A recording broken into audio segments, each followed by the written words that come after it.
This is going to be the most bootleg match reaction I think you ever see on this channel. But guys, we're literally making this up as we go along. If you're wondering why doesn't this look like your typical settings, it's because right now I'm in a hotel in Paris. I just came back from PSG 4, Manchester City 2. And yesterday, well, I say yesterday, at the time of recording right now, it's technically Thursday, but bear with me. Like I said, this is going to be hectic. At the time of recording, Manchester City are on the cusp of being eliminated from this year's Champions League. Failure to beat Club Brugge in a few weeks' time.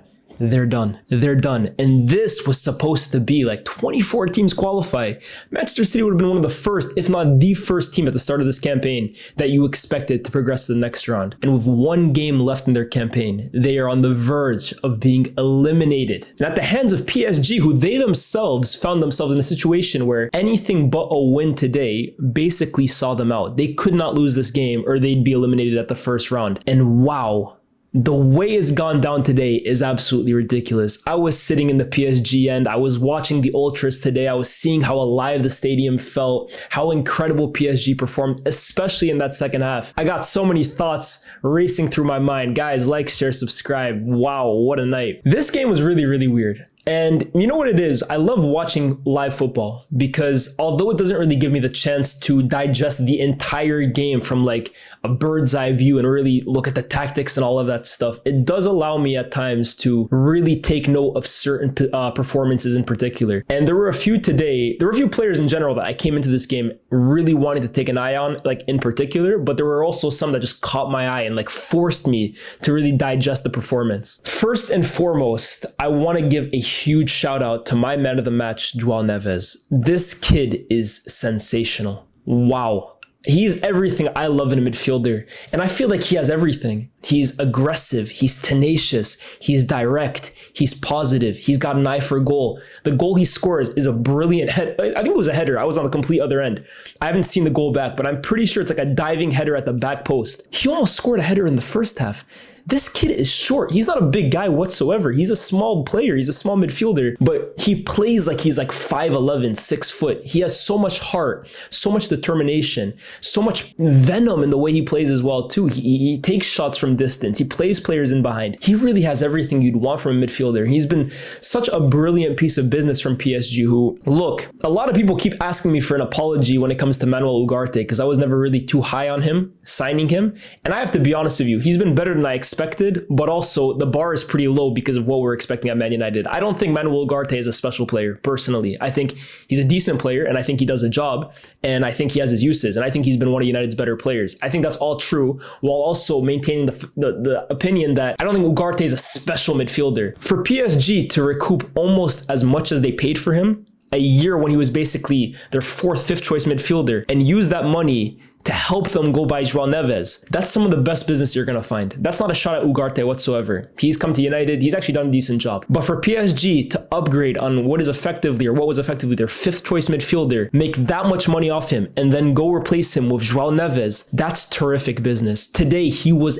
everywhere. And in my opinion, himself along with Vitinha, they encapsulated the difference between Manchester City and PSG. Manchester City today were ran off the park. They were ran off the park from the likes of Joao Neves and Vitinha in the midfield. Oh my goodness gracious. Kovacic, you won't see him play a worse game than he did today. You will not see him play a worse game than he did today. And that's because those two gave him the runaround. Whether it was Ousmane Dembele coming on in the second half, and I think he completely changed this game. Ousmane Dembele, love him or hate him, he's a frustrating player. I completely get that. But he has star quality. And he has physical tools and this unpredictability in his game that when he's even at 60, 70%, he's a handful. He might not have the end product all the time, but you know he's going to give your defender hell. And that's exactly what he did in that second half. In the first half, I looked at PSG and I was like, you know what? They're a decent team. They have quality players all around the pitch, but they're crying out for a focal point up front. And I like Kvaratskhelia. I think he's a great player, and I think PSG have bought a very good player. But I almost found myself thinking to myself in that first half, did PSG by the wrong player from Napoli. Because on the left, they already have Bradley Barcola. They have Desiree Doué, he can play on either side. Going forward up front, they were playing Kang-in Lee down the center as like a false nine. They brought on Goncalo Ramos. And I'm just thinking to myself, that's the position I feel like if they were to buy a bona fide center forward that can really occupy back fours and allow these intricate little attacking midfielders and wingers to kind of play off him, the likes of Dembele, the likes of Barcola, I feel like they'd take another step forward. But taking off Kang-in Lee, who was very neat in the first half, but honestly, I thought he was ineffective. I thought he had a few crosses that just couldn't find anybody. I really thought he struggled to kind of get himself and really make an impact in that game. And taking him off and bringing on Ousmane Dembele, I thought completely changed the game for PSG. Himself and Barcola on either side were giving the City fullbacks so many problems, honestly. And just the pace and intent from a PSG point of view was just way too much for Manchester City to handle. And it's so weird, right? Because the first half, I thought PSG were the better team. Not by a huge distance, but I thought they were the better team. They created more chances. They even had a goal disallowed from offside at the end through Hakimi. They went to halftime, I would say, the happier of the two teams.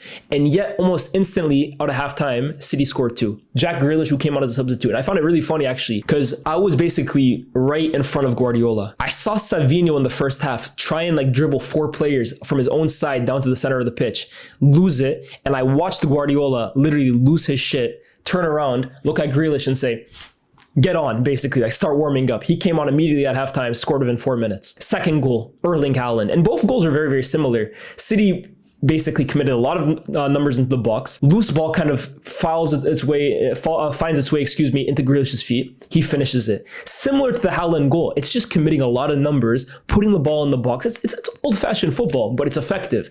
And just like that, City were up 2-0. And you're thinking to yourself, this is just typical PSG. They play so much better than the opposition. They feel like they should be up ahead. And just like that, they're down 2-0. And just like that, PSG's Champions League hopes were hanging by a thread. Because at 2-0 down at home, you almost got the impression, okay, one more from City, and it could come, you're done. And like I said, that Dembele substitution just changed everything. The goal, actually, the first goal comes from him, and that was really the spark they needed. They got that first very quickly after Haaland got his second. And from there, it was just wave after wave after wave after wave of PSG crosses and shots on goal and balls in behind. And it was just goal after goal after goal after goal, man. PSG today were sensational in that second half. Seriously, there were periods of play where Manchester City couldn't string a few passes together. This is one of the few games I can actually remember a Pep Guardiola team getting dominated on the ball. I don't know what the possession stats are, but it felt like Manchester City couldn't hold on to the ball. It felt like City couldn't get the ball off PSG. It felt like City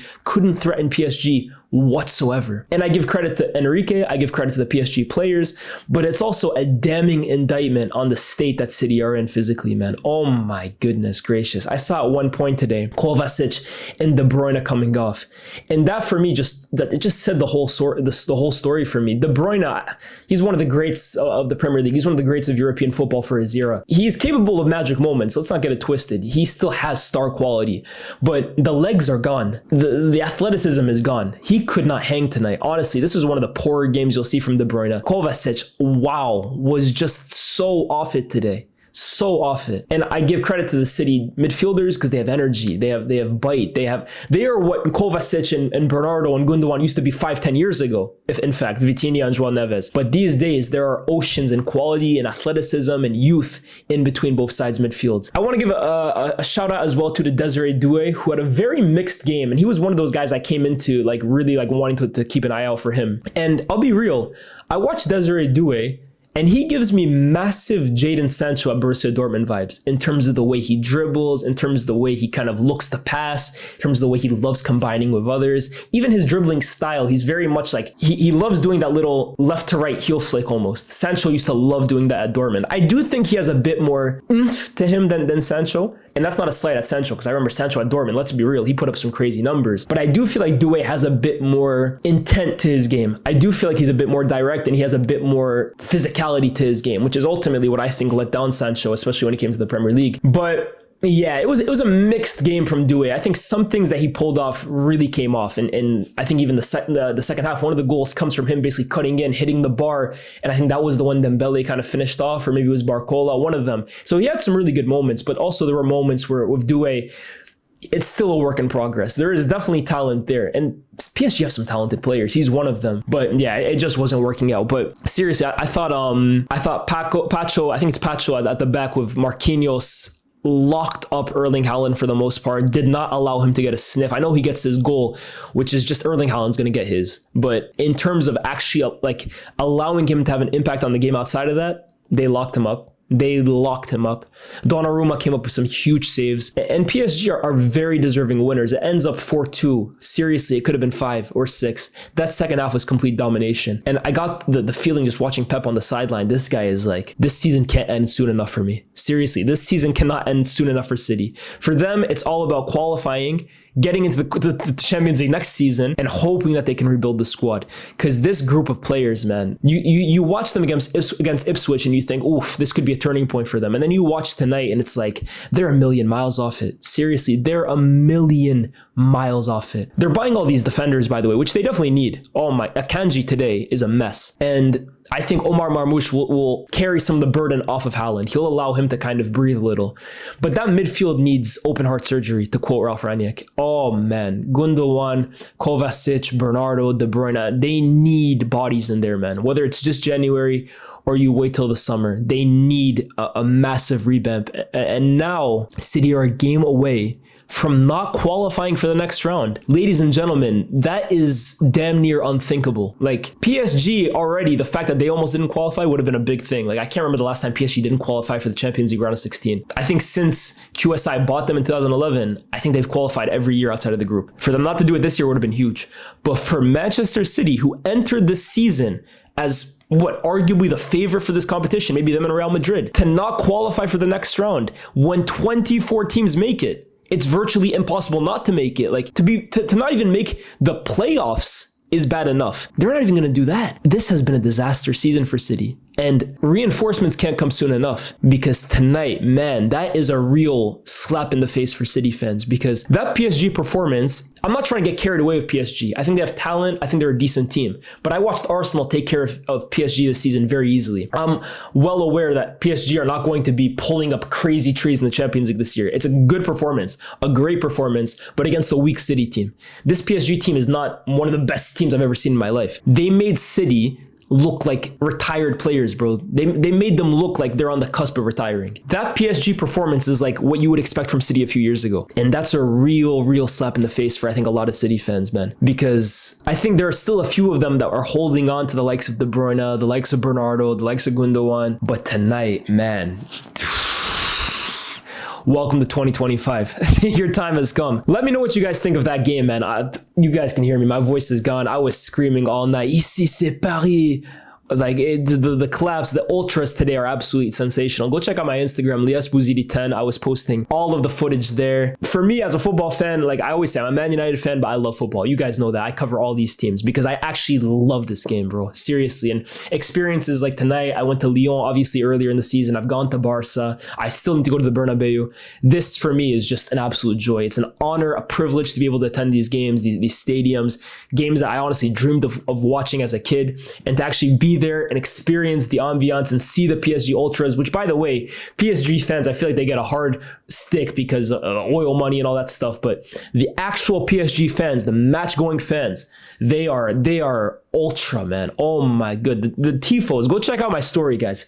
Sensational. I really enjoyed tonight, man. I can't wait to do more of this kind of stuff. Maybe I got to start making vlogs, man. Maybe that's the next step for this channel. Match day vlogs where I just kind of give you guys my whole experience from, like, today I was lucky enough to be hospitality, so I even got to be on the pitch at one point. But yeah, man, sensational experience, man. I'm going to be in Paris for the next few days, so you might not see too much from this channel. I just had to upload this one. But like, share, subscribe, let me know how big of a deal do you think this is? Do you think City are out of the Champions League this year? And PSG, is this a sign of things to come for this season? Let me know. That being said, guys, I'll catch you guys next time. Peace.